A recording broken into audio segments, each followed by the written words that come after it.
Hey everyone, it's Johnson. Today let's talk about this electric scooter, which I've been riding around for a little bit now, and this has been a ton of fun. This is a really fun scooter. It does have these 8.5-inch wheels, but they do a pretty good job of absorbing bumps and things like that. What I thought was pretty cool is this back one here, or really interesting, is a non-inflatable wheel. It's just a rubber wheel, and as you can see, they've got holes through it here, probably to make it a little bit lighter. And then as we go to the front here, this is actually a tire with air in it, and the manual actually has a PSI rating for it and everything. And I'll see if I can find there it is, the valve stem, as you can see. Pretty cool. So I imagine that's going to do a little bit more because it has air in it, just absorbing bumps, which was like pretty cool to see. And we'll go up here. It does have a single brake, and that came adjusted really well.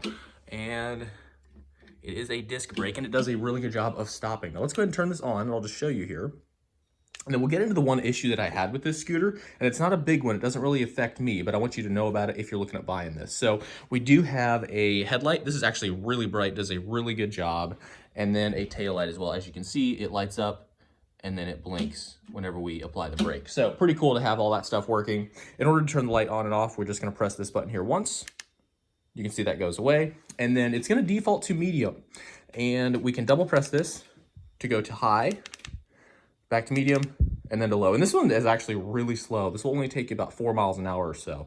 But this thing has been, like I said, a lot of fun to ride. I've had no trouble getting up to about 19 miles an hour, especially on flat ground. So that's not been an issue for me at all, which has been great. So if that's something you're concerned about, this has done it for me, no problem. And I'm about 170 pounds. Now, the one issue that I did have with this is I could not get my app connected to it.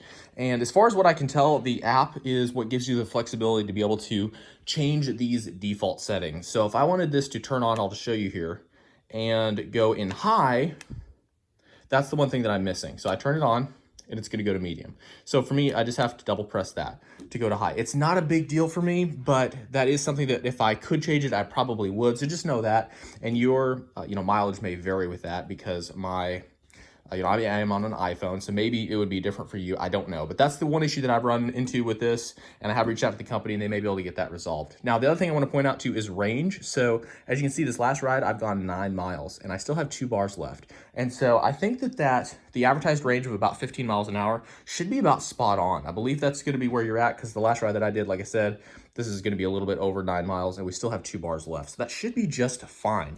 But I hope that this was helpful to you. Thanks so much for watching, and enjoy the rest of your day.